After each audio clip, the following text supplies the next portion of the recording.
My name's Tom Barton. I'm a community news reporter with the Des Moines Register, and we have a panel of journalists here who are going to talk about what it's like working with Iowa's open meeting and open records law, as well as FOIA, the Freedom of Information Act.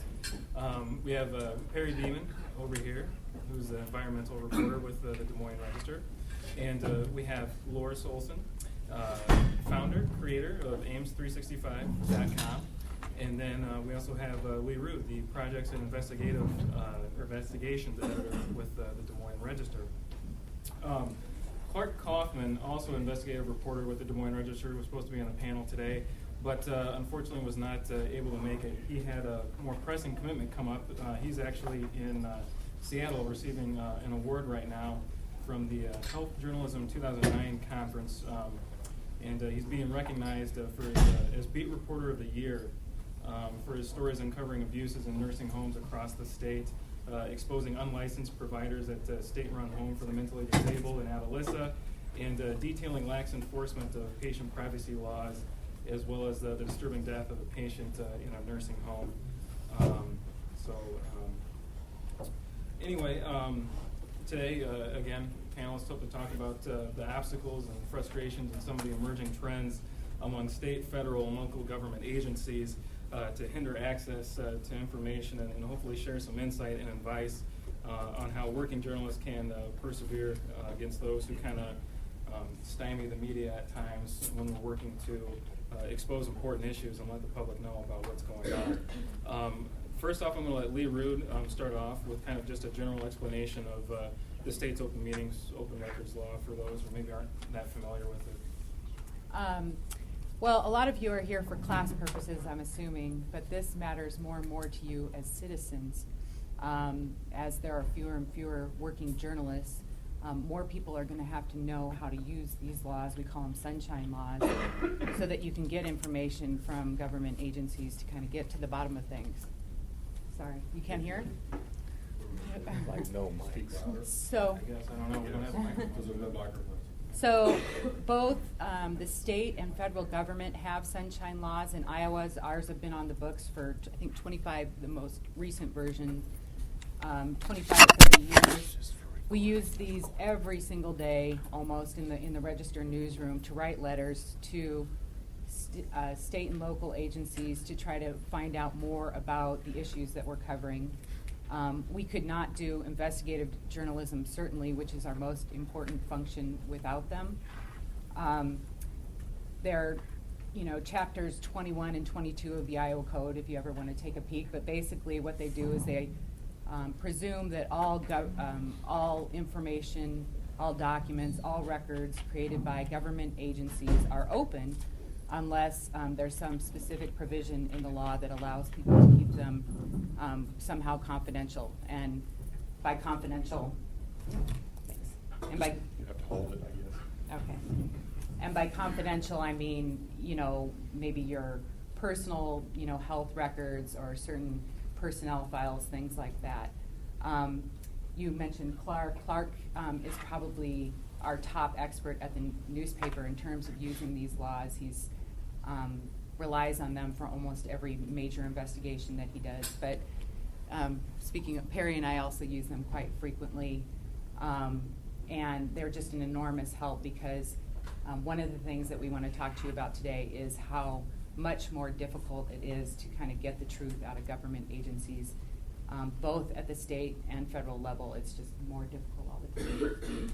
And the one thing that I would add to that is, as a community news reporter, I deal with a local school district in the Des Moines area and 2 suburbs, and they really take their cues from the state agencies. And so if they see that state agencies are having more closed sessions or are restricting access to certain records, they tend to follow suit as well. Yeah. Question. When are you going to be open for questions? I think we just opened right now. Well, might as well. You brought up the topic of closed sessions, and there are particular topics that, of course, can't be divulged, with personnel records or personnel performance, et cetera, so student performance. But many times, topics are discussed in closed session that are not protected by closed session. And I understand that school boards are not required to take minutes, and I find that very curious. They are required to make tape recordings of those sessions, so you should be able to request, They're required to take tape recordings. yeah. and they Well, want it- And Go ahead.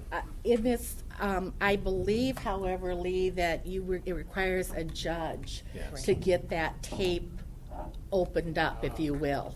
Yeah. This is an important point, though, because if they go in closed session, they're required to tape it, and the reason is to protect your rights. For that reason, then the judge takes it in camera, in private, and decides it should be open. And this could be part of your case if you sue and say it was an illegal meeting, and it's one of the ways that you can go after the individual board members, because they're on the hook for, what is it, Lee, 500? The fine is Yeah, $500. They can be fined $500 for voting in favor of closing the meeting if it was closed illegally. But that tape has to be there. If they haven't done the tape, then that's just one more reason they're going to be in trouble. And I think another good point is Iowa law spells out reasons that governments can go into closed session, but nothing in the law requires a government body to actually have a closed session. That's a You can make it open. Right. The other thing is, a lot of times, one of the reasons that they most go into closed session is to talk about somebody's performance or a personnel issue. That person has to request. If that person wants it open, they can't close that session. So, you want to take exception to that? Or? I was believe thinking- there's one exception, and I came across this dealing with an issue with our local school board, that there seems to be some part of the law in a separate part from 22 or 21 that has to do with if it's an employee of a school district, okay, that by itself, it has to be a closed. I ran into that. That's what I was told by the school district in a particular situation. Well, just to expand on Tom's point a little bit, though, because many of you are not journalism majors, so you might not have had the fine indoctrination that some of us got at this school and others on this matter. The Iowa law, actually, I still don't think it requires a closed session in any case. There may be a couple. I don't know. They change this law all the time. But generally what you have is the presumption that it's all open, and then you have this laundry list of exceptions that they can use if they want. But usually if a city council member, school board member says, we're required to have a closed session, that's not true, and anybody here who's working for the Daily, thinking about working for the Daily, should know that, or for the other school papers. And it does get a little touchier if there used to be part of the law, maybe still is, that and Loris may have been talking about this, where a job candidate had to ask for a closed session before it was closed. Well, then the search committee would just tell them to automatically, it'd say, sign this because we're going to need it. But the law also said, and I think it's still there, Lee, isn't it, that you could only close these meetings if it would cause needless and irreparable harm to the person's reputation. Now, what we used to do in the old days when we were really pushing some of these in a little more in-your-face way is we would write stories saying that, with leads like this, Stan Smith decided that something in his past would cause him needless and irreparable harm, so great that he wanted this closed meeting. And he's, oh, no, I didn't mean, that's not what I meant at all. Well, that's what the law says. So, technically, that's what you just said when you asked for a closed meeting. This probably the biggest example of this is when they were looking for a new U of I president. This came up, and it was a big controversy. And, I think a key is that anybody who's going to do reporting needs to have a copy of the little open meetings, open records pamphlet that they hand out. You can get it from the Freedom of Information Council, and I'm sure you can get it here at school. We keep these on our desk. Bull has got him. He's Yeah. waving his hand. Yeah, and we keep them on our desks and, use them just constantly. Today, as a matter of fact, the legislature is debating whether to revise the open meetings and open records laws. There's been a group that's been working for about 2 years to fix holes in those laws, but what's interesting is they're actually, many of the last minute changes that are coming from the legislature would make this state a lot less open, not more open. It's kind of ironic.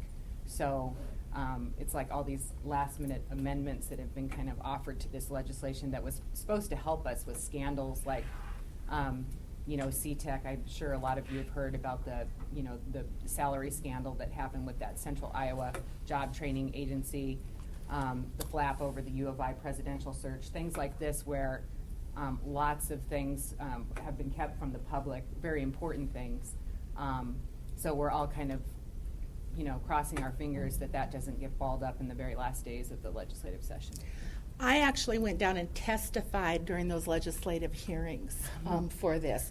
I was one of two who were not affiliated with either the Iowa Newspaper Associations or the Iowa League of Cities or the Iowa County Association. There was a woman who testified from Riverside, Iowa, where they'd had a terrible battle. And then Riverdale, thank you. And then I went down and I testified about some situation that we had experienced with the Ames School District. And it was an interesting experience because we were given a very little bit of time to testify, where other entities were given much larger blocks of time to speak. I think the Iowa Newspaper Association and the Iowa Broadcasters Association did a great job, though, of presenting a unified front about why we needed this office of basically an independent person or an independent group, a committee that could look at some of the problems that are going on between local communities and between the citizens. And I hope we get into being able to talk about those examples. I brought one and talk about that. One of the big things that, to try to put this into practice, to try to help you understand. So, say, there's a lot of stuff happening right now going on between the governor's office and our top legislators that have to do with everything from sex offenders to your taxes to, what to do about this bill or that bill. Normally, what we do and what we have done in the past is we'll write a letter and say, to find out more, because there's a lot of behind-the-scenes talk that goes on, write a letter and say, Dear Governor, under Iowa's open records law, we would like to see all the emails in the past, 2 weeks on this particular matter that have come between your office or people in your office and, say, the legislative leaders, because there's no other way that we can find out, these little quiet conversations that they're having. Well, now what they're doing is they come back and they write us back and they say, okay, we'll give you those, but first we have to have our lawyers review the information, and we're going to charge you for that. And oh, by the way, it'll cost $2,760. And what the governor's office has initiated is now trickling through all of state government. So they're trying to charge, even though this isn't permitted under state law, it's not expressly written in state law, they're charging us for the cost of their government-paid lawyers to look through information to make it confidential.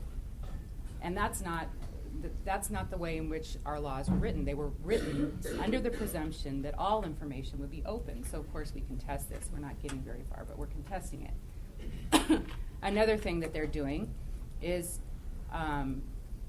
knowing that we are seeking information or have been seeking information from government emails, they all get their private email accounts. And then, the governor will talk to somebody who's the head of a state agency using his own private email account. Well, we don't know how many he has, but under state law, that information should be public. And these are the kind of battles that we're fighting almost weekly now at the Register. And the thing is, it's happening so much that there's no, even if we wanted to go to court, there's just no way we could litigate, all this stuff. And the message that the governor is sending, which is backed up by the Attorney General's office, is trickling all through government in Iowa. So Mike just mentioned that, there's, and then so you have to think about kind of what the landscape is too. So Obama takes office and almost immediately puts out a statement that basically says we're going to be so open that he set himself up so if he wants to keep some sort of documents secret, the AG the Attorney General has to approve that, and I think one other person. But the real test is going to be now what happens in the agencies, because things don't change in Washington very, very quickly sometimes. And so the agencies, I think, are, the jury's still out on whether they're going to become more open. And just so you know that this is sort of an international phenomenon, just this week, a friend of mine who reports in another state, environmental news, was requested a interview. It's not always just documents with this openness thing. This person wanted to interview the head of communications for Environment Canada, which is Environment's version of the EPA. So this is the federal government, and was told that the head of communications was too busy to talk to this reporter. The request was to discuss a change in communications policies. So just wrap your mind around this. The guy who's in charge of talking to the media refused to talk to the media because he was too busy, and the question was just about, you've changed your policies on dealing with the media, and we'd like to have more information. They sent out a couple of emails, and that was about it. But the state situation, just to piggyback on Lee's comments a little bit, I mean, for me, this current situation with the state government is a tougher situation than we've had since the early 80s. I mean, we haven't had very many governors in Iowa, but we've had, if you count each 4 years as administration, we've definitely had a number of terms, and it just keeps getting tougher. This business about, and again, I don't know if I assume you understood what Lee was saying there, but just to reiterate it, they're asking us to pay their lawyer, who's going to get paid anyway, who's on the staff, has to do something with his day, to find a reason not to give us documents when the law says that the documents are open on their face unless they can cite an exemption. And their thought is that, well, someone might be upset if we let these go. There might be someone's name. There might be this or that or anything. And there's a sort of arbitrary, I forget what, they're charging us by the minute or something. But I made a request for a bunch of emails that was going to be, they said they were going to charge $25,000 to review these records before they gave them, because there were so many emails. We then scaled back the request, made it a little narrower. They came back and said, oh, actually, we miscalculated. Now it's going to be 50. And again, we object to any of this because, it's just not set up that way. They are not allowed to charge us. The law allows them to charge us basically for paper or a disk, and possibly you could make a case for some computer time. And we actually have paid, in some cases, several $100s here and there for their computer time, which is probably also questionable. But if we ask them to do a certain sort, that's probably reasonable. It's not reasonable for their lawyers to think we're going to fund their office so they can tell us why they're not going to tell us anything. This would be put kind of more in local government terms, but it goes through all levels, is that we pay salaries to public employees, and part of their job descriptions are to deal with records. So now we're being asked to pay them again when we get charged like locally. Our school district, Ames, is the only one that charges fees, and they didn't charge fees until we got into a very long-term situation with fights over open records or whatever, and all of a sudden they slapped fees on all of us, a retrieval fee. And so now I'm supposed to pay a government employee who's already receiving a paycheck to store records to now go find the records they're being paid to store. How many of you think that, you could charge your boss for doing your job? Well, we do, but we'd like to charge twice. I know, that's right. That's your point. Yeah, that's my choice. Thank you, yeah, Barry. yeah, Yes, yeah. we're catching that. Charge twice. Yeah.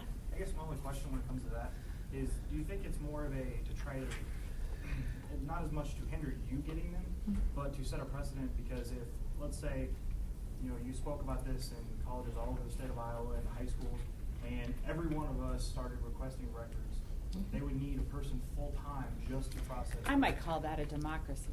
Okay. I mean, the truth is we've heard government officials stand up before the legislature and say, oh, if we don't do this, they're going to go crazy. They're going to ask, and they've asked for thousands of documents, and but we've gone back and proved that the number of requests that we make has not really changed over the last several years. Usually when we ask, we do start out large sometimes if something's really important. We'll ask for a lot. We always sit down with them and say, we'll scale this back if you can help us get to the heart of what we really want to know.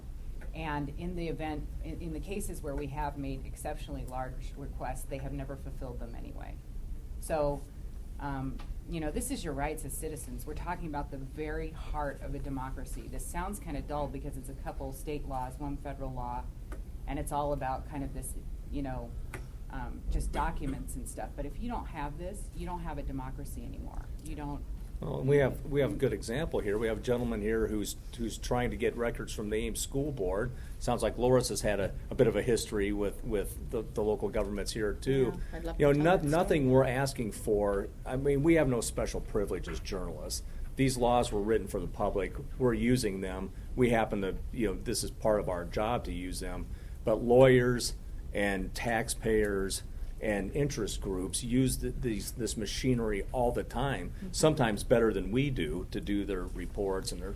I think that's a good point. I think lawyers use these laws more often. Probably more than anybody. More than anybody. More Actually, than- no, citizens make the most complaints Do to they? the ombudsman's office. Yeah, it's just regular citizens trying to find out whether or not their local school board broke the law, I was or. wondering, we're talking about how, this affects everybody and it's essential to a democracy. Can you give us some examples of some of the records that you've requested that you're having trouble getting? I mean, some of the issues you're looking into and how that affects the public? Go ahead. Okay. Go ahead, Laura. Well, actually, I want to make it very clear that most of the problems that we experienced with the Ames School Board have been fixed. I mean, it's an entirely different environment in a lot of ways here. But here's an example. This was a very complicated issue with construction contracts, and the district had outside counsel. And I asked for the billing invoices just to see how much the attorneys were being paid.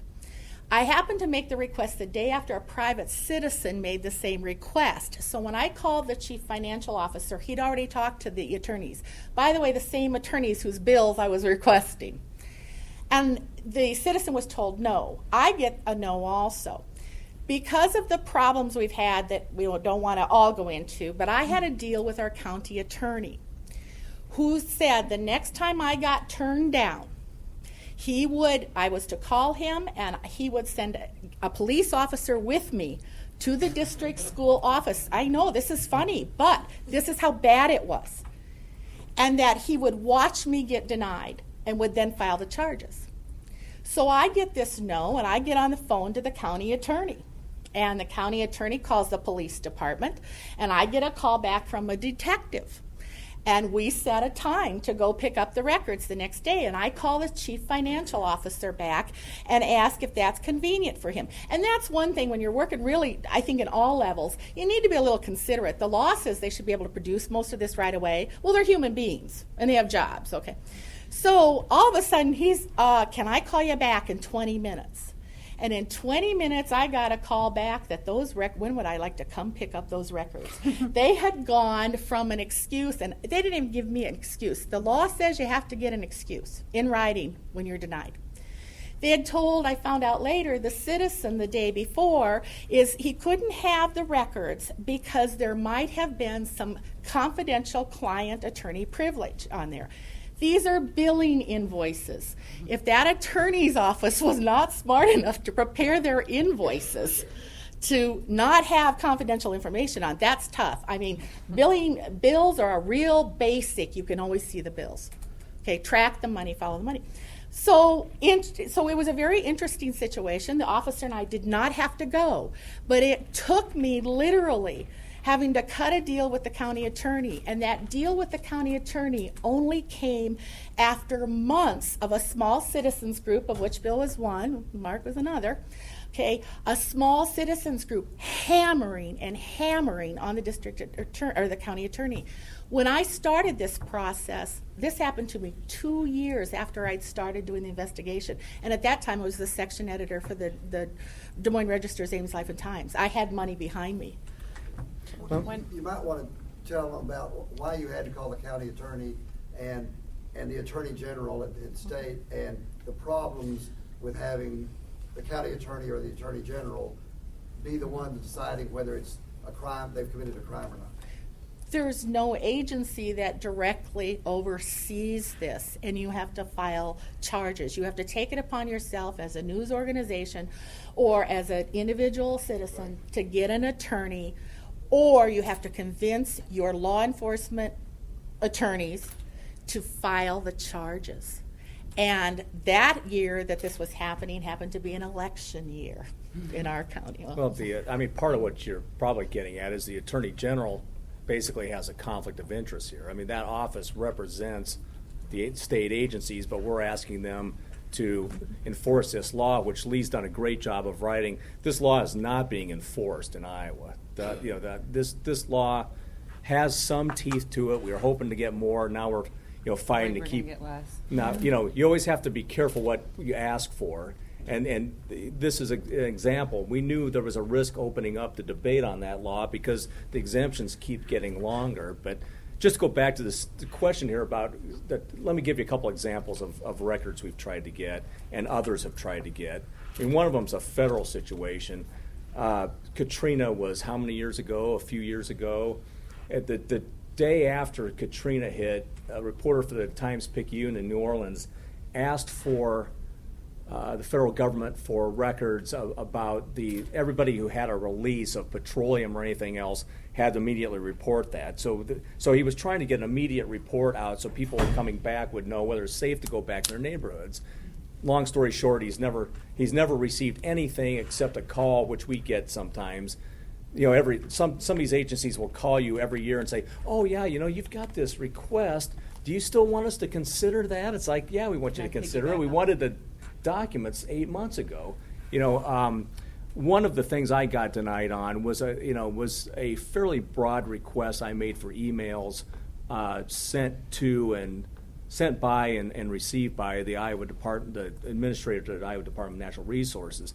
Part of the reason I wanted those was he was approaching 1 year in office, and there had been, it's a controversial job. There had been a lot of issues, and I couldn't really, frankly, think of a way of getting to some of the information that I was after without FOIAing basically everything he had. They objected. I then, went for I thought, well, probably if this was an ongoing issue, sometime like a 3-month window or something, he probably would have some traffic. We cut it down. They still wanted to charge us $50,000, and I got zip. Now, the flip side of that is that I often ask DNR and sometimes other agencies for databases without really filing a formal FOIA request or, at least, filing a kind of an informal one. I want these, there's a paper record there, and we'll get them. So it's not universal. Clark Kaufman, who we've talked about, I think is still, I think he has a 6-year-old request for documents from the federal government having to do with oversight of hospitals and possibly nursing homes. I can't remember because he's done a lot of coverage on both. I think it took 3 years for them to call him and say, well, you've made this request back in, 53. We're wondering if you still want us to look at this, A couple more examples, kind of back to last summer's flooding, and as everybody knows, FEMA's track record in spending money and dealing with disasters kind of sketchy. So one of the things that we did in the height of that is to file an open records request. We wanted to know how money spent in Iowa, how aid was given out, how priorities were set. We asked for some emails, some documents. I filed that request. It was now, I think, 6 months ago, last month, and I call, every couple weeks and say anything, and I can't sometimes even get someone to pick up the phone.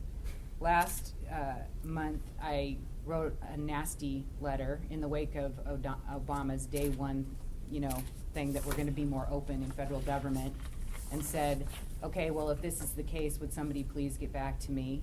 I do not consider it, I don't think you're trying to be accountable when, I can't even get somebody on the phone. You had somebody who was going to call me back and promised I had something forthcoming. I got nothing, yada, yada, yada. And I CC'd Senator Harkin and Senator Grassley and the Attorney General. All of a sudden, boom, I got a phone call from the head of that division saying, oh, we've got your request. We do have 850 requests that we're processing right now, but we'll try to get you something in the next 2 weeks. So I was like, cool, that worked, which is something that we do quite often at the Register on the state level as well. If we're just getting nowhere, we'll start, Could you doing this maybe squeaky wheel thing. share some suggestions or some advice for some of the students here about what they can do, you know, if they run into an obstacle, if they're told no? One of the number one things that we do at the Des Moines Register, which is why the paper still has a very, you know, one of the best track records really in the country on these issues, is we write about it. We write about it, especially when it matters. We can't write about it every single time. But if you're going to deny us records, you're going to have to deal sooner or later with an article in the paper that says, you know, they're not letting you see, you know, who are the finalists for the president's job, or they're not letting you see. We need to point it out to people to show them, and often that works. If that fails, often, and we kind of take different routes, but what I do is I become a squeaky wheel, and I make a formal complaint to the Ombudsman's office myself as a journalist, saying, you know, I know that this is open, and I also ask the Attorney General to go on record. I call his office and I say, I need to know publicly whether or not you believe that this is an open record. And usually, a lot of times, you can get something handled right away that day or that week. We don't have the money anymore, and we never did really, to file lawsuits. But that's kind of our thing that we do as last resort. But only when we're sure that we have a really strong case, because we have to be pretty. You know, our colleague Bill Petrosky, who's another, we'll call this the Bill Petrosky doctrine. If it has to do with the state government, you know, Bill at least used to do this, probably still does. If some poor agency had started causing him trouble when released things, Bill would, you know, he'd play the game for a while, and then he would call the governor's office, because of course the governor's the head of the executive branch. You know, this all makes sense. And he would tell the governor's spokesperson that he had been denied these records and that he was holding the governor personally responsible for this matter. And usually in about 5 minutes, you know, he would have them, because of course the story's going to say, you know, the Culver administration denied this, not that this agency had did. But And in some cases, that might have been a stretch, but under this administration, we're holding them responsible for what's going on policy-wise throughout state government right now. Yeah. So, I kind of want to piggyback on what Lee said about how, you know, we don't have any money and never really did. Are you guys finding that you're having to back away at all or shy away from filing lawsuits that normally would have been filed in better times, you know, had you had the money or the resources? I think only the editors of the paper could answer that. But I think we're getting very good at crafting our letters, and we know that we need to be where we don't have time, and it does us no good to go on fishing expeditions. When we're doing these, we're really looking for something specific, and we're not trying to, you know, waste people's time. We're not trying to just be ornery. We are trying to get to the bottom of something that obviously is very important to our readers, to the people of the state. And we make judgments every day about how far we're going to do to push the envelope. If it's something small, really, you know, it's just a. But if it's a small town and it's egregious, like, you know, in Riverdale, those people had to spend more than $10,000 of their own money just to find out what was going on in their local government. That, to me, was absurd, and I wrote about it. And there are other things, though. You know, one thing you might want to tell them about is the FOIA audit, because that cost us staff salaries, papers all around, but we didn't have to file a lawsuit. Oh, that's another thing that we do every once in a while. The papers in all across Iowa get together, and we do what we call a freedom of information audit, and we'll send reporters out to seek kind of on the spot information that should be public any day of the week. So one year we went and asked, as part of that, sheriffs all around the state to see their gun permit applications, I think, which is something, and that gun permits, little dicey, little controversial, but controversial isn't a reason for closing records. It's public under Iowa law, and that's what we sought. And supervisors' travel records, I believe, were in there somewhere. yeah, we had a number of things, but the sheriffs in particular were really funny, because they, in one instance with one reporter, they tailed him, kicked him out of town and tailed him as he was driving. I had a sheriff in Dallas County threaten me, yell at me, sit me down, do a background check. When I asked him what he found on the background check, which, by the way, is public, he said, "That's none of your business. I'm not going to tell you." So, I mean, it's it's not. There are people all across government who do the right thing. We should say that. There are people who give up tons of information for free. But then there are people who just want to be obstructionists, and the reasons are pretty clear to us. I mean, when it's controversial, when they don't want to, if there's any way that they can get around not releasing stuff, they will. I wanted to mention one other case because sometimes, and I'm sorry, I'm talking quite a while. I just want to mention one more case. Sometimes this stuff can be even life or death. I'm writing in the past year about a guy by the name of David Flores. He was convicted in one of the most high-profile murders that we ever had in Des Moines. It was a gang shooting. In the last year or two, there's been some new evidence suggesting that David Flores might be innocent and that actually another man was responsible for killing this woman, Phyllis Davis. I have gone to the Des Moines Police Department a number of times. Oh, and the Des Moines Police Department acknowledged that they hid a key piece of evidence that he should have had for his trial back in 1996. It was an FBI report that pointed to this other suspect way back then.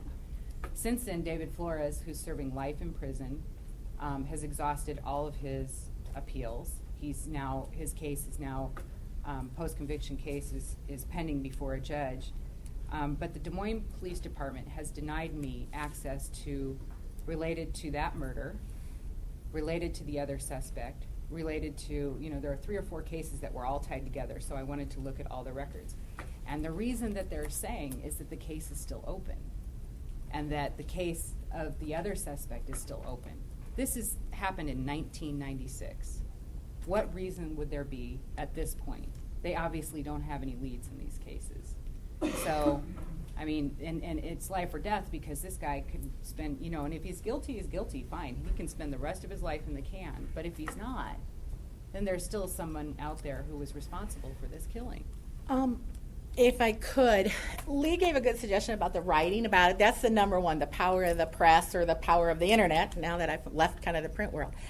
The issue becomes, I hope all of you go to work for the Des Moines Register right out of school, but it's probably not going to be, and you're going to go to work for smaller newspapers or small magazines or whatever, okay?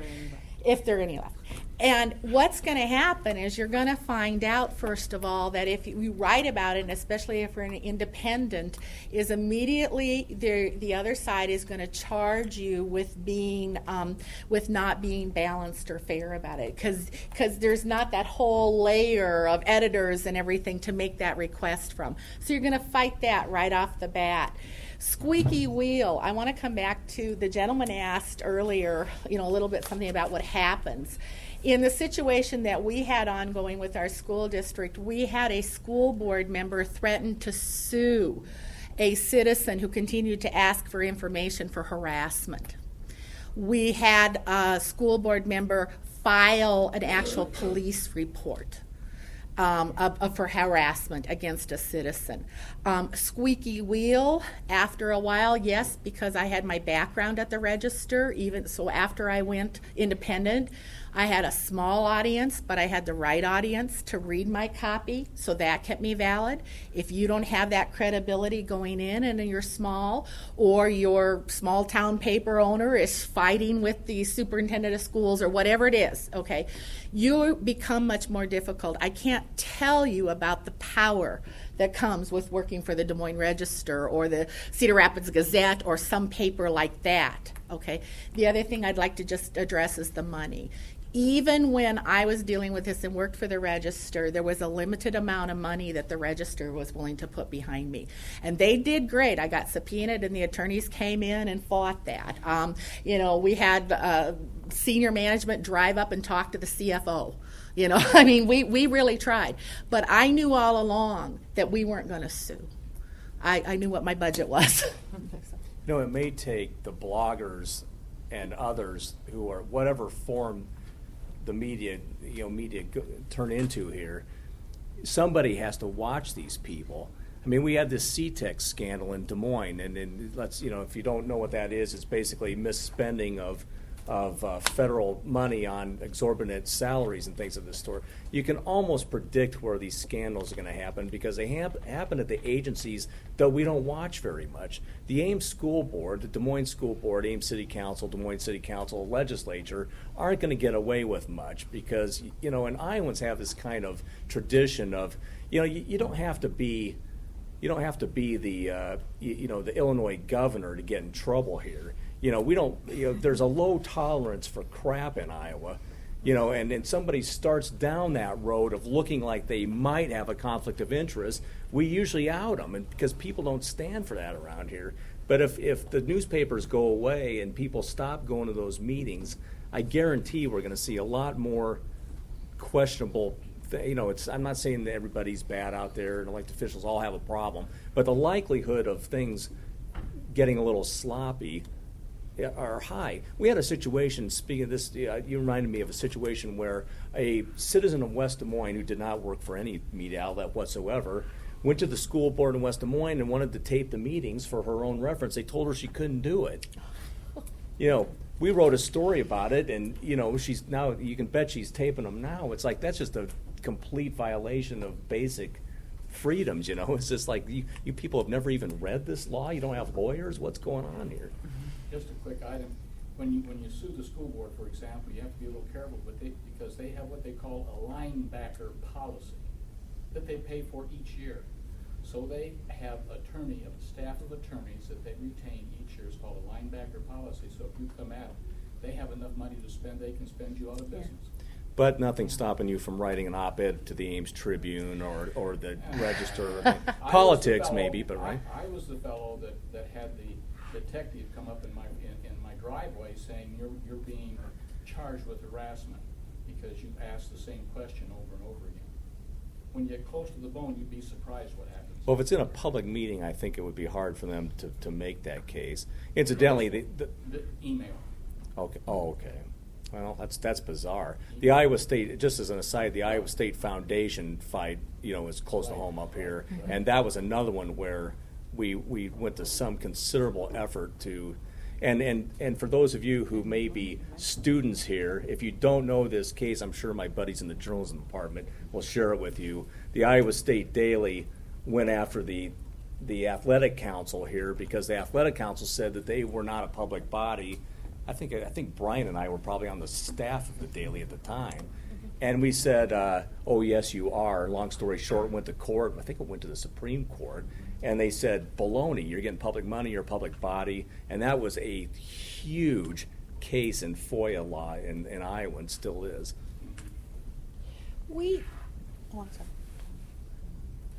I was just going to say, it doesn't just happen between the media and government agencies. We have a situation in Story County right now where that same county attorney I was telling you about earlier is refusing to turn over some information to our Story County treasurer.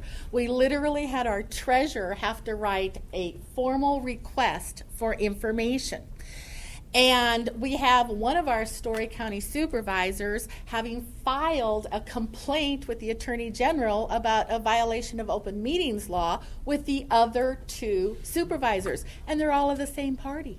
I was going to say, if there was a party split. No, these are all the same party. So it does happen. We have a few questions here. Yeah. Chris, Yeah, you had a question. I was just curious, what do you guys kind of point to as the reason for the government seems to be fighting back so much and releasing public records? What would you guys point to? I just think it's a cultural thing. Lee talked about it earlier. I mean, it's a matter of convenience for them. It's in their mind, probably they're thinking not much good can come out of this being in the public view. But, oh, by the way, that's not really true, because if I'm a politician and I'm trying to pass a policy, actually it would be much better for me to know up front where the problems are or where the opposition is. I mean, in many ways that public discussion is going to do them some favors, but I just think it's a cultural. It's definitely, it comes from your own personal beliefs about openness. And, in a lot of cases with politicians, it's because they think they can get more done. They just work out a deal behind the scenes, come public. You guys are all going to like it, right? We'll just give it our stamp of approval and off we go. But there's a sex offender law right now at the Iowa legislature that I've been writing about. They've had every single meeting every single meeting they've had on this major piece of legislation has been in secret. So we're now in the last like 3 days of the legislature, and you're going to get a bill that's going to cost a ton of money. We don't know whether, we don't know all the details. We don't know the deals that have been struck to get this done, because it's been a major rift between the Democrats and the Republicans. All this stuff has been in secret until, yesterday or today's paper was the first time I wrote about some of the details of that bill. So. Another thing about that is that, we should make the point that those of you who, we do have some journalism majors in here, right? So on day one of the first journalism class, they said something like this to you, right? Journalism is not a popularity contest. The problem that Lee and I have and Tom have is we think we're on the right side of openness. Everybody agrees with us. Baloney. A lot of the general public thinks we should shut up and stop hassling these poor mayors and these well-meaning public servants, and they don't seem to understand that they're that the Soviet Union model of openness didn't work out that well. I think we have a question over here. The question is, it kind of goes to with talking about the bloggers and the death of the normal newspaper. David Simon, I don't know, I'm sure you guys know who he is, I guess, but he was a crime beat reporter for the Baltimore Sun, and he also created The Wire. Mm-hmm. And he based the whole 5th season of The Wire off a problem with the police not wanting to release shootings, police-related shootings, the names, just due to backlash with the community. But he says that the reason the death of the newspaper is because they're not locally owned anymore. Like the Des Moines Register is owned by the Gantt Company, I believe, which is based out of Virginia. Do you believe that you have less backing because you're not locally owned, you are corporately owned? It's not, to me, a corporate thing. It never has been. I've worked with some of the best journalists I've ever had. My dad was a Pulitzer-winning journalist, and I've been in this since the day I was born. I've been involved in this business. It's the journalists that you work with. I've worked with some ones that believe, that want to fight, and other ones that just don't. And Gannett doesn't really have much to do with it. Money is tight, certainly, and more tight, and that makes it difficult. It does, but. We had. I just the Register has just such a fine group of watchdog, hardcore, First Amendment journalists, and still does. I think Simon's point is that there are just fewer bullets in the chamber. There are fewer reporters now than there have been traditionally at good newspapers like the Baltimore Sun. And the Des Moines Register, and that's what worries him. So that makes your side or our side, the people's side. There's just fewer fighters, and so it's easier for government officials, police, the Baltimore Police Department to stonewall. We have two of the best FOIA lawyers, 2 or 3, working for us. And coincidentally, in the old days, we had Barb Mack, who's on the journalism faculty here, and I must say I actually go back that far with the Register, and there was a certain joy in being able to call upstairs to tell Barb that some city council was giving me trouble. Back then they had to make the city manager out. Say you have an open seat in the city manager, people are applying. Back then there was a case out of, I think it was Dubuque, that made all those legal, but people still fought. You could call Barb, and Barb would call Jim Brick or whoever was on the other side and say something like, well, look, you're wrong here, and if you want us to sue you, we will. Just let me know what you want us to do. And I had her on the phone from home. You know her, right? I called her one night from Ankeny City Hall, and they were just giving me all sorts of hell about this very issue. And she was on the phone to the city attorney that night I finally got something at 11 o'clock and managed to get it in the paper. I still think we have the legal background. Gannett just likes to hire local law firms rather than having staff attorneys. And I think that, that's true, that, the risk we have is maybe having fewer bodies to fight these. But Lee and Clark and I, and we're about ready to have a training for pretty much everybody on the staff. We're really pushing this at the Register big time right now. In some ways, we're better trained than we ever have been. You'll see it spread through the whole newsroom, that people will be aware where it used to be maybe a few hard-headed folks. It's kind of ebbed and flowed over the years. We still have hard-headed folks. Yeah. And there's an impact, there's an assumption in that statement that local newspapers or local news sources don't get pressure from the community to back off. I'm going to come back to this situation because it was 3 years in the making. But I had at least 2 personal telephone fights, if you will, with the editor of the Ames Tribune about this. Because one of the things the county attorney was saying to me was, Loris, if the Tribune would come on board, and they weren't even covering it to the depth that I was. And then, and the editor at that time, who has some really great qualities and whatever, but he said, you know what, I just kind of nip away at it. The problem with you guys is you want an answer now and you want it right out in public right now. And so he, I believe, might have gotten some pressure from, the revenues local at the Tribune, okay? And so you have to remember that. I've also worked for the Juneau Empire, which is a very local paper, even though it's the state paper, and I worked for several different publications in Washington that covered local community. And there is a real pressure. I've never worked for a boss who told me not to run something or cover something. I've been really lucky. But there is a difference in that local that they don't have here, because there is more of that. I mean, you guys aren't being told what to write about, right? No, and I think it's a good point. If everything goes back to local, some people consider local ownership, maybe that would be an improvement. I don't know if it would be or not. There's some advantages. It depends on the owners. But this is a disadvantage, which some of us have managed to escape most of our career, and thank God for that. It's not that we, are unfair or anything, but I don't think that we spend a lot of time worrying about the advertisers. Right. We just do our jobs, and that line can get blurred pretty heavily in a small market. I don't think of Ames as being that small of a market, but I know it's small enough for that kind of pressure to be there. And it's a lot of mainstream. vehicles between the daily and everything. So Yeah. the competition's there money-wise. Well, I think we're going to go ahead, open it up for questions. Sure, questions out there. I have one. We've been kind of focusing on one area, but what extent do you think, in the cases of the sheriffs or the Des Moines police, which don't want to get me started on, that it's education or lack thereof, and maybe a fear of giving the wrong information and repercussion? Do you think there's any of that going on? And if so, how do we get them educated to their responsibility? There's a certain amount of education that needs to go on, and it needs to be constant, kind of like what we do in the newsroom. Thank God we have people like Kathleen Richardson, who heads the Freedom of Information Council in Iowa, and she runs around and she educates state officials, and the Attorney General's office, they put out sunshine bulletins, and they do all these things that if you're interested in the topic, you can certainly learn about it.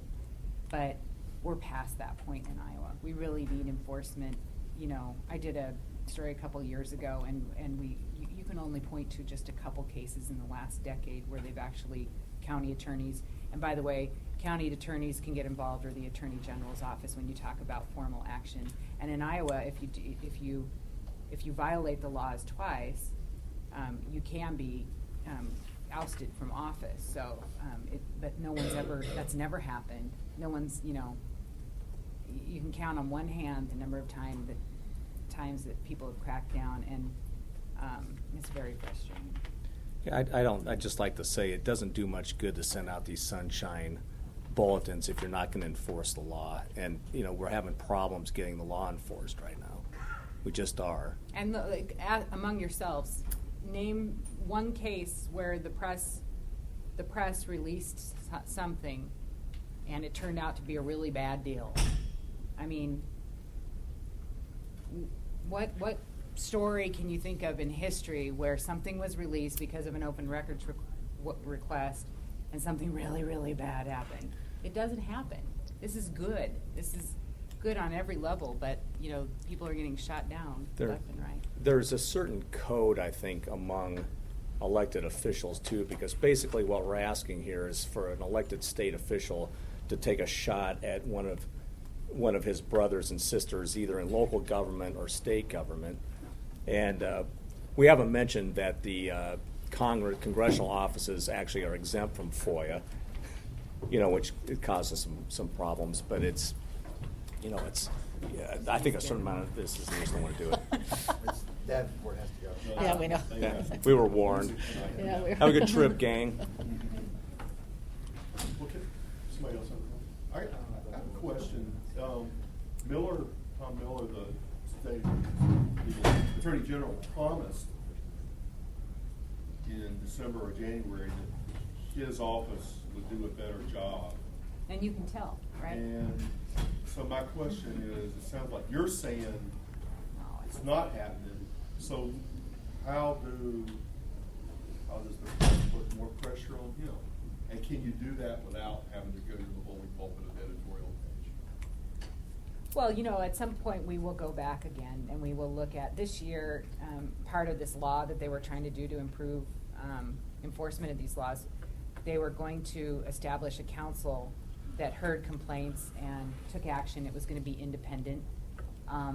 But because the budget is so tight and what it is, they've kind of backed away from that. So now they're going to have an advisory council, maybe, that will make some recommendations on potential law changes, and we'll come back at it. We'll look at,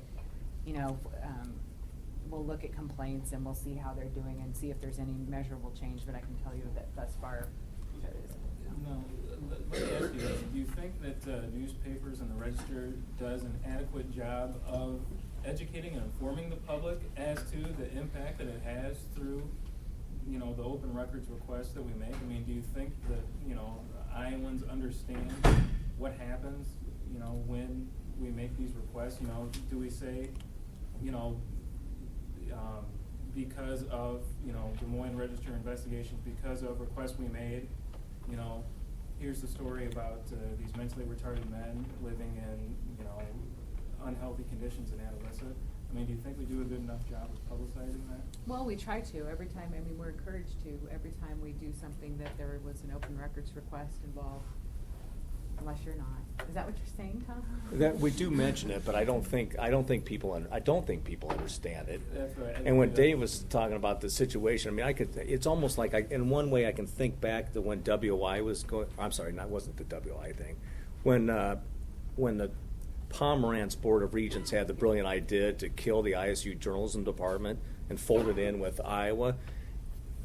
Practically certainly every paper in Iowa that was run by a graduate of Iowa State just flamed through these guys, and all of a sudden it was gone. I could see doing that, but I think people read that and it's easy for the state officials to ignore it, and the rest of the public are like, well, of course openness is good, and that's kind of their reaction. But Lee had a blog going for a while on these issues, and I mean it's like sort of like how do you get people to Didn't pay get very many hits. attention?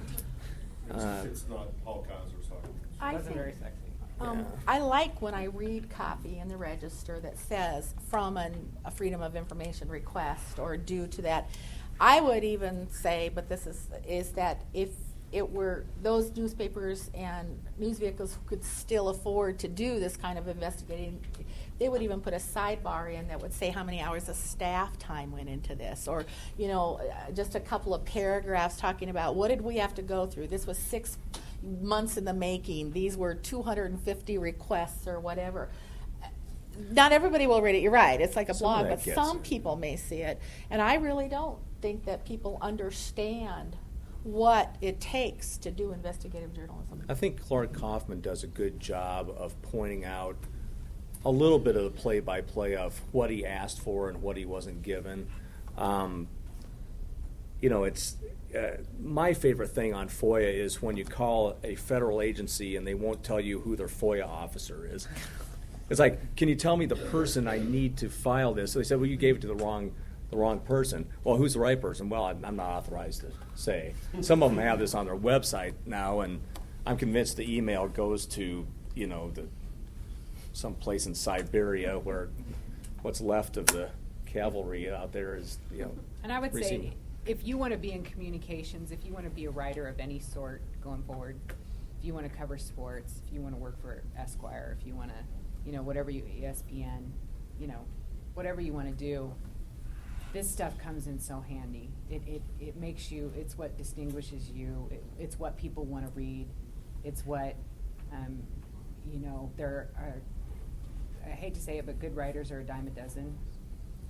What you have to have something unique to offer. You have to give people something they haven't read, because we don't have time. Nobody wants to take time anymore to sit and look at the internet, and you know, so whatever you put out there, it's got to make people go and this is the stuff that does it.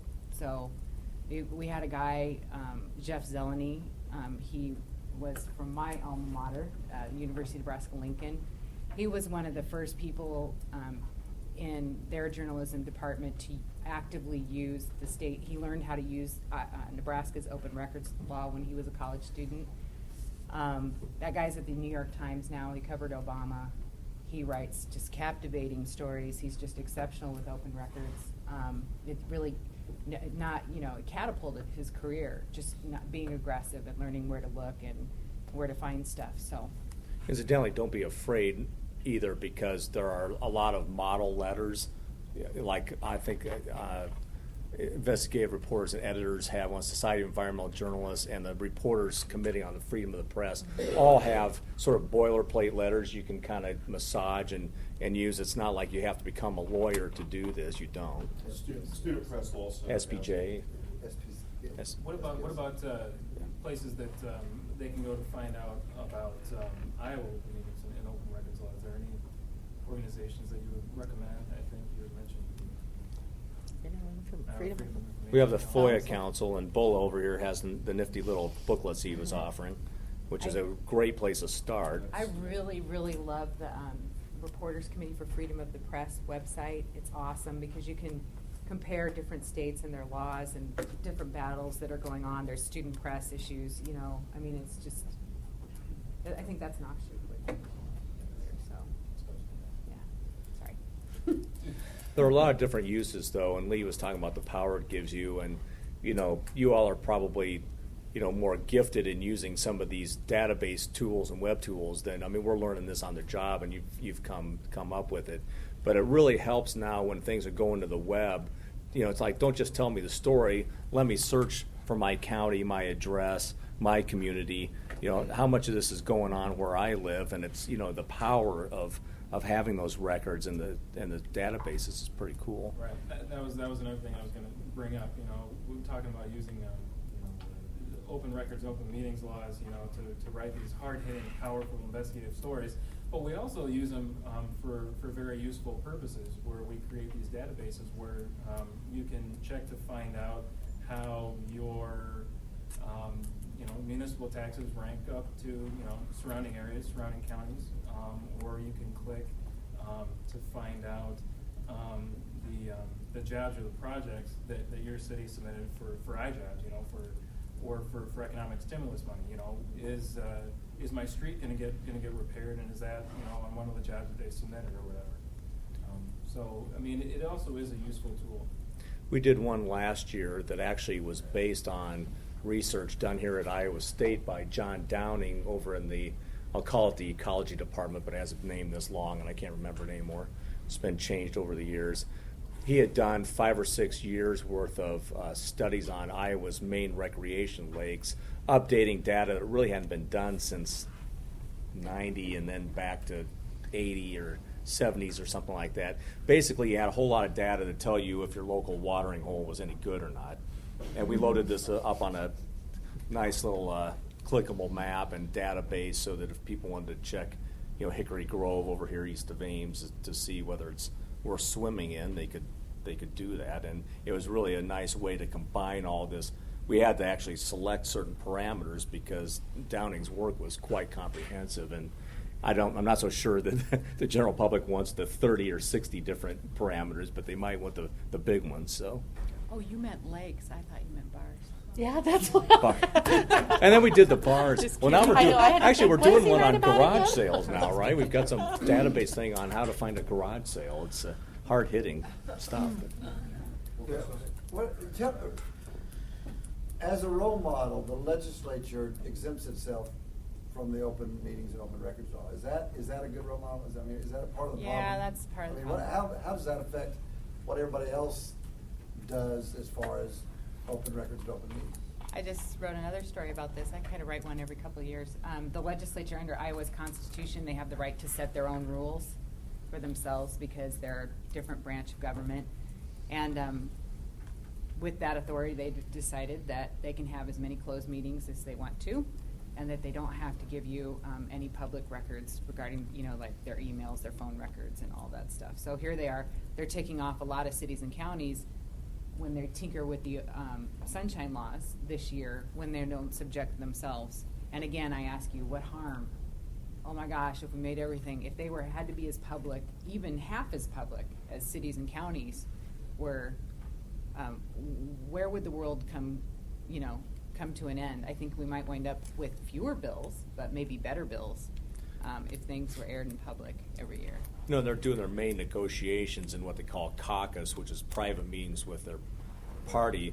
But I should point out that the subcommittee meetings and the committee meetings that lead up to the action on the floor, They do discuss some. those are all open. But of course, we all know the deal. The initial deal's already done at that point, are going to get changed. If major surgery has to happen, it will happen in private, and that's just the way they Well, that's what operate. Lee's story was about, they're doing the budgets now. Oh, yeah. All in private. And in what, tomorrow, they're gonna come out with or next day or two, come out with all this budgets, it's gonna be the budget for the next year. Yeah. And no time for the public or media to look at it at all and analyze it. Well, I guess we do need to point out on that, this is sort of like, a city council has what they call 3 readings of an ordinance. And the reason they have to pass it 3 times, that's so people can have a chance to, have a little democracy and have their say. One of the problems we ran into this year was on the budget. We asked Culver's office for the proposed cuts that each department had to submit. And again, this was a really frustrating one. This is so blatantly public, it's not even funny, and we never got it. He asked every department to say, we need you to, the companies do this all the time. It's like if you have to cut, or maybe the journalism department, if you have to cut 5, 10, 15, 50%, how would you do it? So they all came up with these reports. We asked for them. We thought people deserved to know what the department heads had to say, and absolutely refused to give us a shred of that information. One of the things that they're putting that legislation that they're talking about today is all of a sudden draft documents would suddenly be formally not public. That was one of the last minute amendments that came into this, and we were just like, we have drafts now. We get drafts from a lot of places. Why the hell would we agree to this? And this whole thing is going to be labeled better, more open government in Iowa, and it's exactly the reverse. How can citizens make choices if the decisions have already been made? Mark, looking at it back from the local angle, I've never had a local government official or employee or anyone say, I'm not going to give you something, or I'm not going to tell you this, or we're going to go into closed session on it because the legislature doesn't have to. I mean, it's never happened. So I don't know if really truly that is in their thought process. I think it's back more to the previous explanation about it's easier, they don't have to get input, occasionally they don't know the law and stuff, but I've never had anybody say, well, the legislature doesn't have to do it, so I don't have to do it. That's what they're saying this year. Do you have any other questions?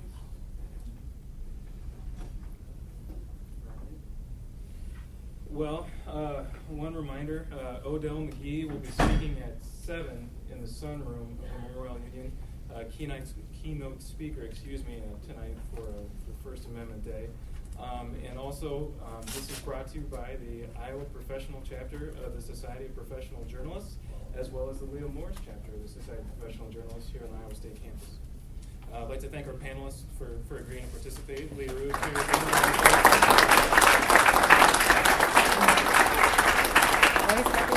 And the Leo Morris Chapter of the Society of Professional Journalists wants to award each of our panelists Champion of First Amendment Award. So we'll start with Perry. Thank you very much, Perry, for coming up today.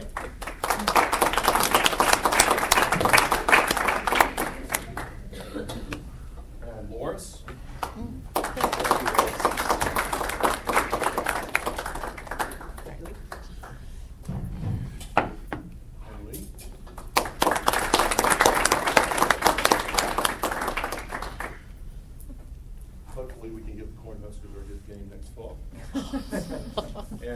Tom, and I want to just say something about Tom. Tom is part of a renewed Iowa professional chapter of the Society of Professional Journalists.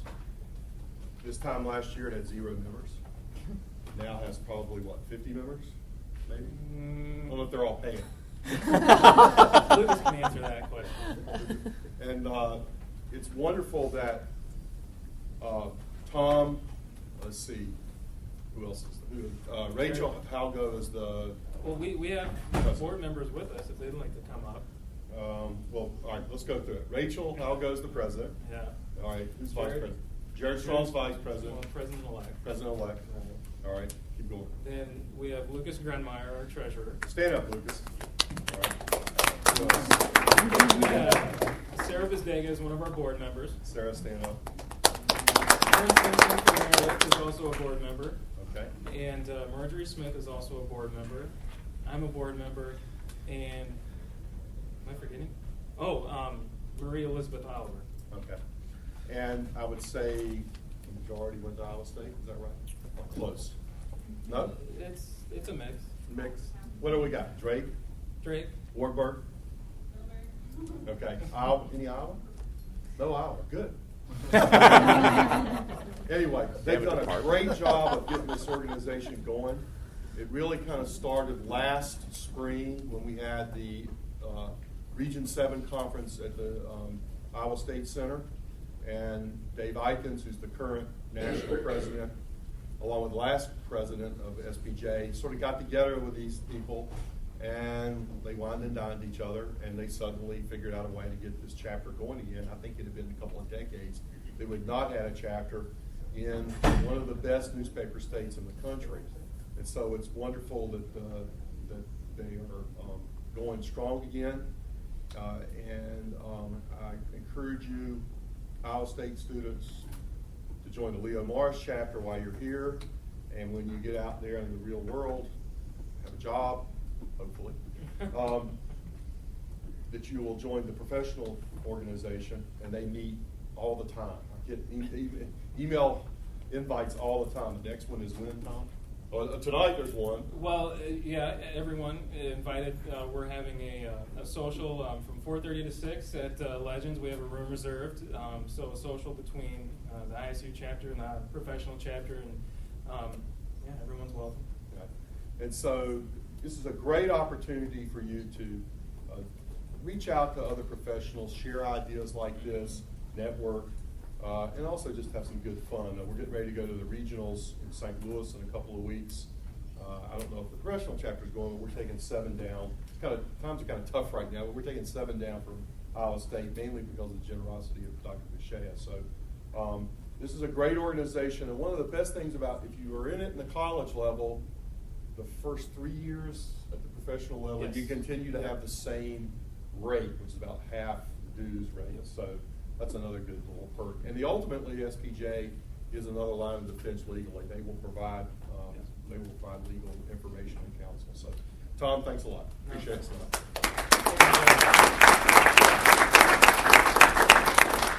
And just one more thing that I would add in terms of developing relationships with professionals. When I was a student here at Iowa State, working for the Iowa State Daily, I ran into some problems with the ISU Foundation, and I ran into problems with the administration in terms of getting records, access to meetings. And the staff at the Des Moines Register was always available and always really helpful as a resource, particularly Clark Kaufman. You could always call him up on the phone, send him an email, say, hey, I have this request, I'm having some trouble. What advice do you have for me? How have you dealt with this situation before? And I know Lee and Perry, are more than willing to help people out. And they've actually helped me out on occasions in the Register newsroom dealing with city officials. So if you ever find yourself stuck, don't know what to do, don't know where to go, we're available at the Register. We're more than willing to help other people out. So thanks for coming, everybody.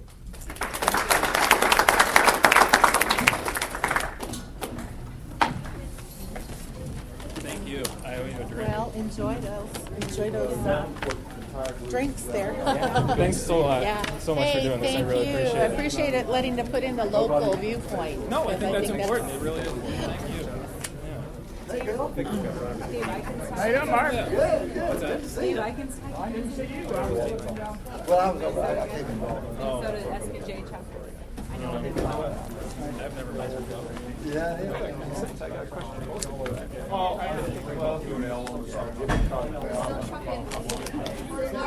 Bill sent me in his place. Okay. How are you? I am fine. I thought I saw you back there. Yeah, I went home. I live on campus actually, so I went home and changed and put on tennis shoes so I could just walk over. Cool, so, yeah. Yeah, great information for I guess, everybody. I hope so. I mean, it's kind of like, you know, the register gets all the accolades and all. It's like that. I was going to check out. Guess what? Panel's good to have. Yeah, it's good. Yeah, I hear both sides of it. So yeah. So anyway, so good. We'll tell Bill. You know, I did He's at Leadership Iowa. Saw you a couple years ago. Yeah. I'm going to move these tables back really quick. Sure. Hi, Larry. Henry's been back in town. He was here after Christmas. He's performed, so he was performing downtown. You're kidding. So basically, I didn't get there, but Uh-huh. a few staffers did. So Oh, son of a gun! What is he do? What was he performing? he does some Elvis. Is it Elvis or Johnny Cash or Oh, one does of he those. really? Oh Yeah. no! But you knew I met with him and Marge about 2 years ago at a bar downtown here in Wichita over there. Uh-huh. Well, I think they want us out of the way, Larry.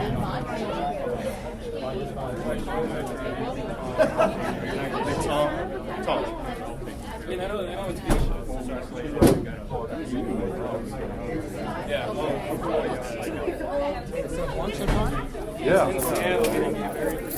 Got my contact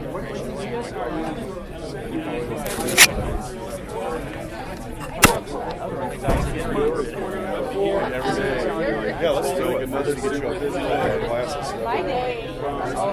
Thanks for the Yeah. because I had pretty excited before they like I said, Dennis, you know Todd Grayson? No. He works for the Board of Business Credit. Dennis. Dennis, excuse me. Excuse me. Thanks for coming. It was interesting. Good.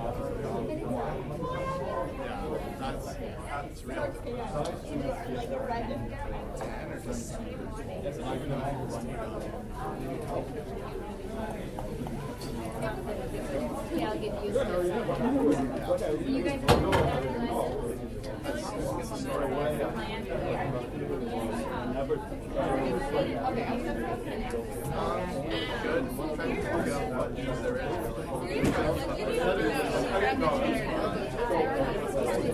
Right on that spot on your elbow. Take the bird.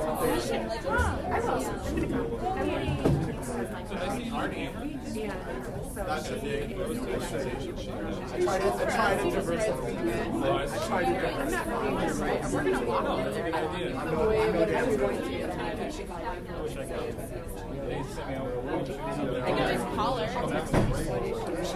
You want to walk? I don't know about you. I did a nap.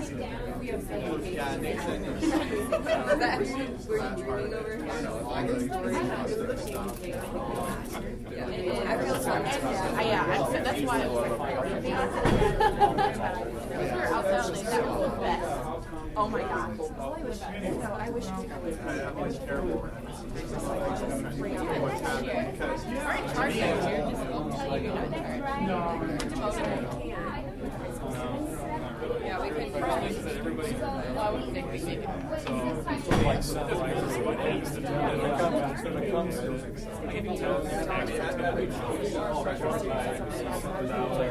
Oh, you were?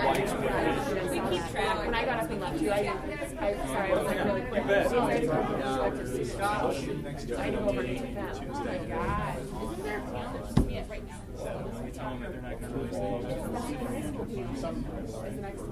The Daily Gospel. I don't like very often. Technically, but they put us down to no, yes, News story for the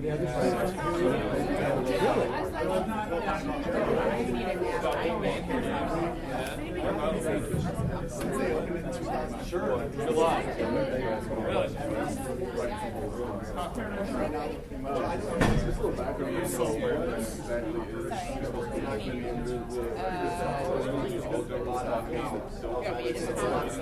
like some the daily panel for the high school guys. There's like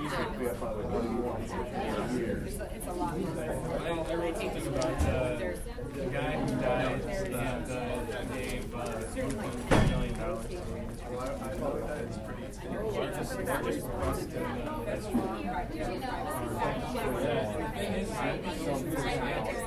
He doesn't have a living spouse and nothing children. Yes, nobody knew who this guy was. And then in his will, he said that the sale of his estate, which said nothing about $4.5 million. So a third of it was of the and you know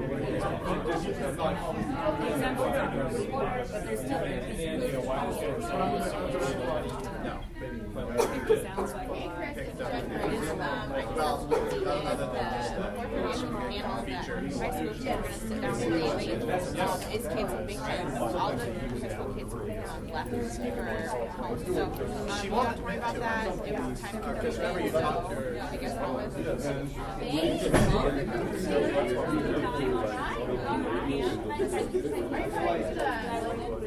No, you know, I'm just trying to think that I'm in that step right now. She's gonna meet. Yeah. I think we all So that's all. It's made my life so much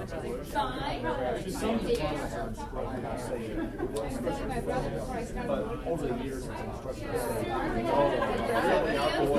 almost as a lead out advice. So they'll say no, this isn't serious. Everything almost is special. Don't expect that. So because from the years it's sold too. And starting to get that. So they do try to get okay with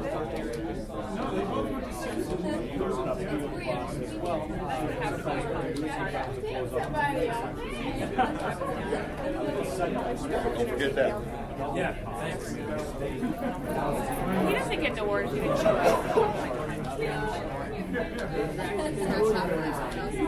Yeah, they printed it out, so. What? Clark gets. Well, he wrote the best investigative journalism piece in the state this year, so I guess he can. Yeah. He's such a first amendment. The reason why he's not here is getting an award for. He's a son of First Amendment. He gets it done. He gets it done. It's so great to listen to him talking about those. All right, you guys have fun. Thank you. I don't even think I'm going to go back to the okay. Your eyes like I have to run the class right now till 6, so hang it is 2 minutes 7, 7:30. Sorry, I can't raise my voice anymore. All right. Hey, Rasha, are you going to introduce Barbara tonight? Or just Barbara was supposed to start talking? I know Barbara. This is Barbara. Well, Barbara, introduce Barbara, and then Barbara will introduce her. Made of awesome? Made of awesome? Are you going to drink Legends? I gotta go walk my dog. I'm trying to. Bring a coat. I'm not gonna lie. Yeah, aren't you like sweating bullets right now? Yeah. I need sweat out on the scalp. Y'all better get going. Oh no, it's 4:30. Well, y'all can go ahead and go, man. I mean, I don't think you have to wait. For lunch. They'll be serving whatever they're serving. So a lot of people have. Chilling. This last one. All right. Well, I may drop by. I'm going to go and represent Okay. I'll drop by briefly, but we're going to India Palace to the jail there. Is that a new restaurant? It's a little pizza kitchen. Yeah. Pizza kitchen. Oh, it's really good. I scratched it. Just don't get all dead. Well, and of course, you know, it's, yeah, it's not exactly like a vacation.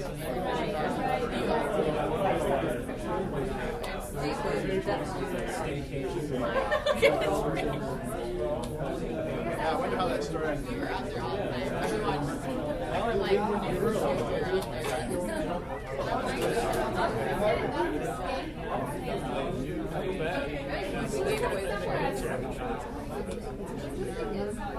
I was so excited. I was telling you. We have 3 boxes of large. I was Wow. I was really happy. Yeah, that's so good. I was a little apprehensive. I didn't know. We were like, I need to go back. It's just packed.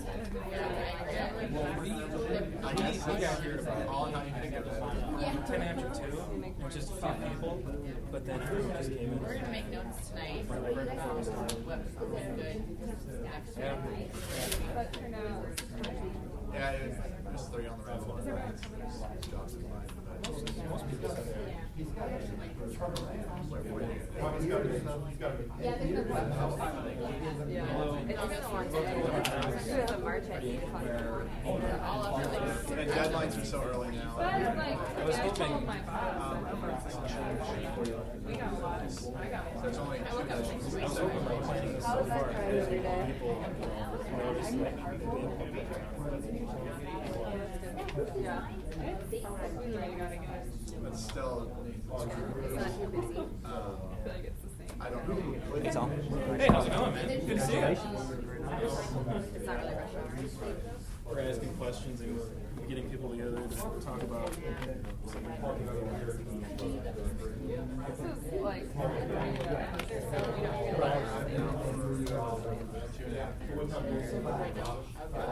mean, it's interesting to hear how state officials and lawmakers are responding to requests for information.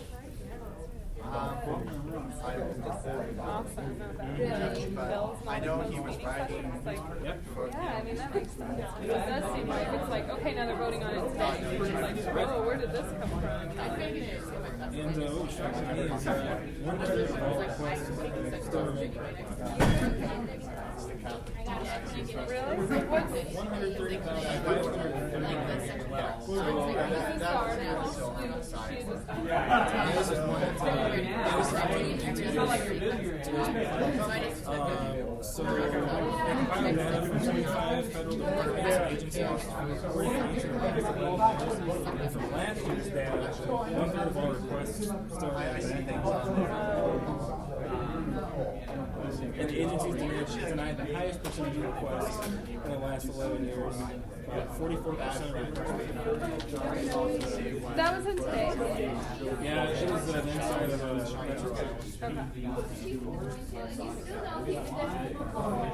She's a coach. I say we get out of here because You just walking over there? Yeah. Do you guys want us to bring you some shirts? Because I guess we're giving them away. Yeah. Do you just want us I'm always I'm over, yeah.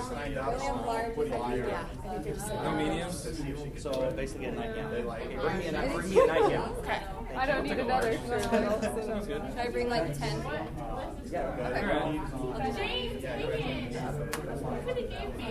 we get in? Let's yeah, we'll go get the shirts and the meat. Sounds good. He has See you in a little bit. guys over there. See you in a little bit. Okay, everyone to hand me. All righty. Are you ready to go? Yeah. No, not today. Offices are closed.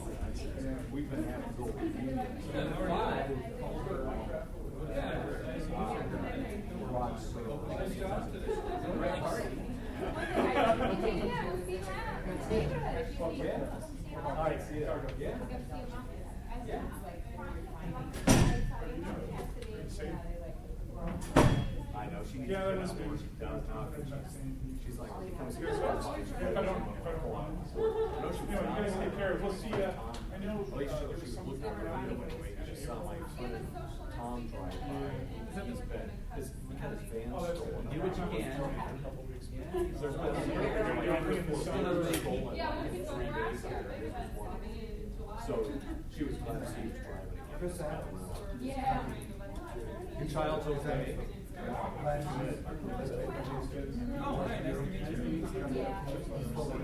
He's coming back. Given out. I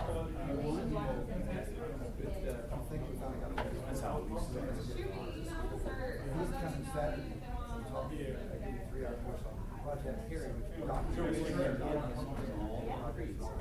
Oh, yeah. Kind of investigation for the jobs. I would imagine you'd feel the same. I'm the same way. I always love going back here. And actually, I have a younger brother who's going to Hawaii State. So, no,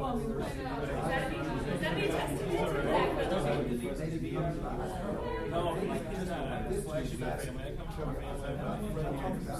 So, he's going to be making all the money. At life, I have a twin brother who's a mechanic. So he's like a coal power plant in the Kansas City area. It's just ridiculous the disparity between this. I really am. I really enjoy it. So it's like, and make sure it's not self-shoes, but I would say that's the last time. I'm like, we're constantly safe about the state of they close my media.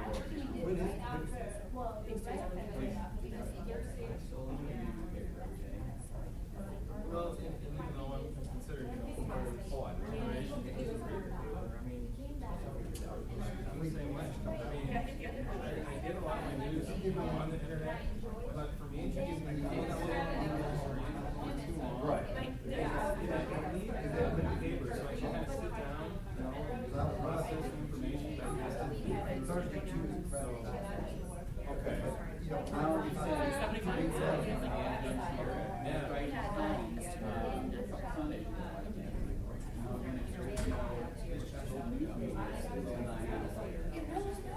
So do you have a computer or do you need one? I'm sorry. Do you have a computer or do you need one? Well, I can certainly locate one. I do. There's no building that I can. So would you rather use yours or do you get one? Yeah. I can get one.